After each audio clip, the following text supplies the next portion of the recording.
Sepasang suami istri, pasutri, di Kabupaten Ogan Komering Ulu atau Oku Selatan, Sumatera Selatan, berinisial A, 41, dan MF, 25, berkomplot menculik seorang anak perempuan yatim piatu berusia 12 tahun. Padahal anak tersebut merupakan tetangga mereka sendiri. Tak masuk akalnya lagi, alasan menculik anak perempuan tersebut ternyata untuk dijual ke pria hidung belang.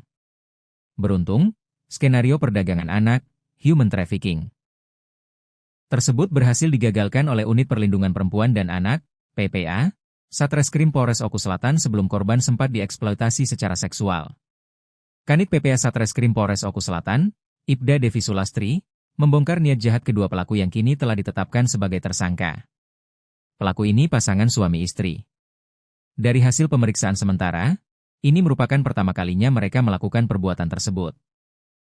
Rencananya anak ini akan dijual kepada laki-laki hidung belang, ungkap Ibda Devi Sulastri, Minggu, 21 Juni 2026, dilansir tribunsumsel.com. Aksi penculikan bejat ini dilancarkan pada Senin, 15 Juni 2026, siang sekitar pukul 11 WIB di Desa Gunung Terang, Kecamatan Buai Sandang Aji. Pelaku perempuan, MF, mulanya mendekati korban yang sedang bermain sendirian di luar rumah. Dengan tipu muslihat berupa bujuk rayu manis akan dibelikan buah-buahan dan diajak berekreasi ke Danau Ranau, korban yang polos akhirnya menurut. MF kemudian menuntun korban ke area belakang sebuah pabrik tahu, di mana sang suami, A, sudah bersiap di atas sepeda motornya. Guna menghindari kecurigaan warga di sepanjang jalan raya, pasutri ini melakukan tindakan sadis dengan memaksa korban masuk ke dalam karung berukuran besar. Dengan kondisi terbungkus karung, korban dilarikan ke sebuah penginapan di kawasan Pasar Muara II dan disekap di dalam kamar.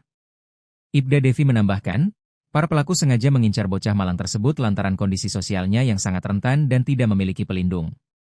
Karena yatim piatu dan tidak bersekolah sejak kecil, korban menjadi sangat mudah percaya saat diajak pelaku berjalan-jalan dan diiming-imingi dibelikan buah, jelasnya Pilu.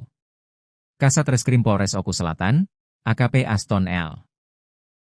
Sinaga, menjelaskan bahwa pengungkapan kasus ini berkat respons cepat petugas setelah menerima laporan kehilangan anak dari pihak keluarga korban yang panik. Setelah menerima laporan, tim langsung melakukan penyelidikan dan bergerak cepat menyisir area. Korban akhirnya berhasil ditemukan di penginapan dalam keadaan selamat sekitar pukul 17 WIB, tegas AKP Aston. Tak butuh waktu lama, pada malam harinya sekitar pukul 22.30 WIB, jajaran Polsek Buai Sandang Aji berhasil membeku pasutri bejat tersebut tanpa perlawanan.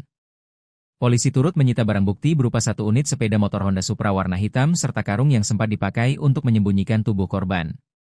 Saat ini, korban masih berada di bawah pendampingan psikologis dan pemeriksaan kesehatan intensif tim medis.